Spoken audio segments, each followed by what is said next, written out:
The bigger issue related to disease comes down to what's known as the germ theory, promoted by Pasteur and Koch. The germ theory proposed that all disease is caused by microorganisms. To prove the germ theory, Pasteur infected various animals with bacteria and studied their demise against uninfected controls. Yes, he proved that many infections are quite deadly, but he didn't prove the bacteria are the only culprit. Peers of Pasteur and Koch, microbiologists Antoine Béchamp and Claude Bernard, took issue with Pasteur's germ theory. They proposed the important issue in disease is not the germ, but the field or environment within the body. Those who get sick, Béchamp and Bernard proposed, are those with weakened and compromised immune systems.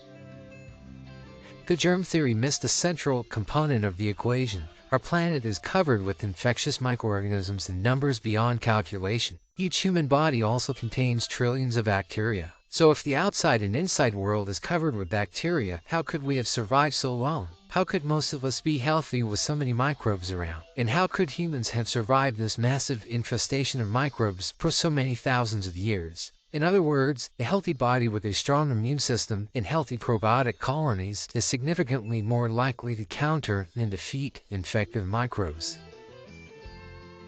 The germ theory also doesn't explain why raw milk can be healthy and nutritious, even when it's drank at room temperature, while unrefrigerated milk having been pasteurized would make most people sick.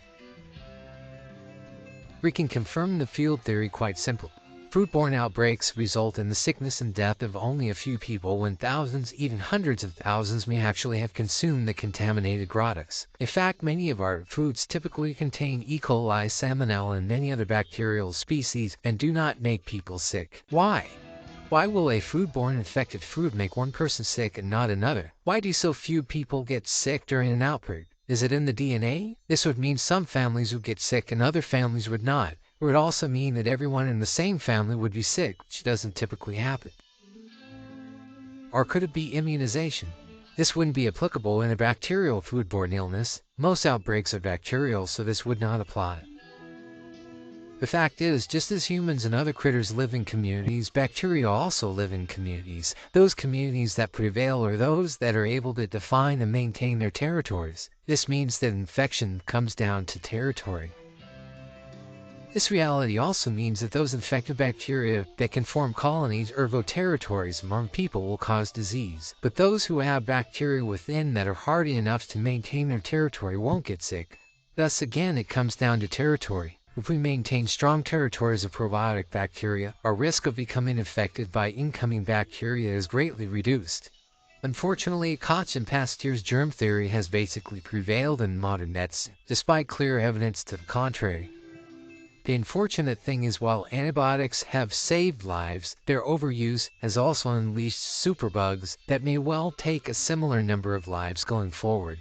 The overprescription of antibiotics has also destroyed many of our internal probiotic populations, thereby reducing our ability to defend ourselves from many infective agents humans were previously able to easily overcome.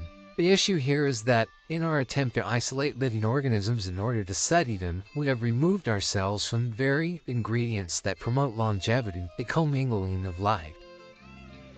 While isolation may be necessary for research, real life is messy.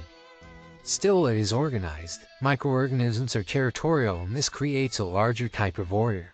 This larger order illustrates a level of organization that is often beyond our comprehension.